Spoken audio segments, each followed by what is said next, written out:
আমরা দেখতে পাচ্ছি প্রধান উপদেষ্টা ডক্টর মোহাম্মদ ইউনূস এখন তিনি তার বক্তব্য রাখছেন। আজকে এখানে হাজির হয়েছে, পথে ঢেউয়ের মতো লোক আসছে।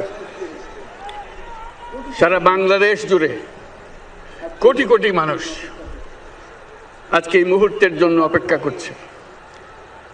তারা তাকিয়ে আছে হাদির কথা শোনার জন্য। আজকে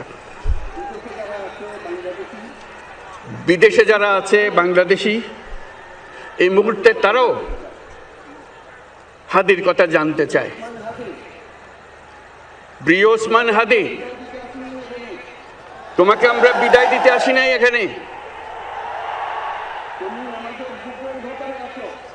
তুমি আমাদের বুকের ভেতরে আছো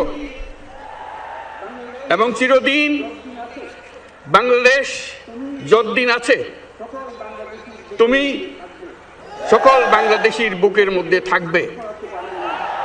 এটা কেউ সরাতে পারবে না।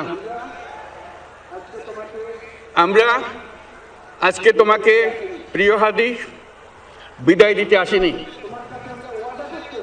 আমরা তোমার কাছে আমরা ওয়াদা করতে এসেছি। তুমি যা বলে গেছো সেটা যেন আমরা পূরণ করতে পারি, সেই ওয়াদা করার জন্য আমরা একত্র হয়েছি। সেই ওয়াদা শুধু আমরা নয়, পুরুষানুক্রমে বাংলাদেশের সব মানুষ পূরণ করবে। সেই ওয়াদা করার জন্যই আমরা তোমার কাছে আজকে এসেছি, সবাই মিলে যে যেখানে আছি। আমরা তোমার যে মানব প্রেম, তোমার যে ভঙ্গি, মানুষের সঙ্গে উঠা বসা, তোমার যে রাজনৈতিক দৃষ্টিভঙ্গি, সবাই প্রশংসা করছে। সেটা আমরা মনে প্রাণে গ্রহণ করছি, যে এটা যেন আমাদের মনে সব সময় জাগ্রত থাকে, আমরা সেটা অনুসরণ করতে পারি।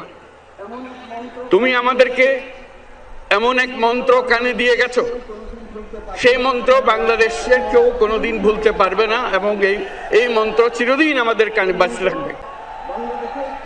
সেই মন্ত্র বাংলাদেশের বড় মন্ত্র হয়ে আমাদের জাতির সঙ্গে সংযুক্ত থাকবে। তোমার মন্ত্র ছিল চলো বলবীর চির উন্নত মমশির। এই উন্নত মমশিরের যে মন্ত্র তুমি দিয়ে গেছো, সেটা বাংলাদেশি সন্তানের জন্মলগ্ন থেকে যতদিন সে বেঁচে থাকবে নিজের কাছে বলবে চল বলবীর চির উন্নত মমশির, আমাদের শির কখনো নত হবে না। সেই মন্ত্র তুমি আমাদেরকে দিয়ে গেছো। আমাদের সব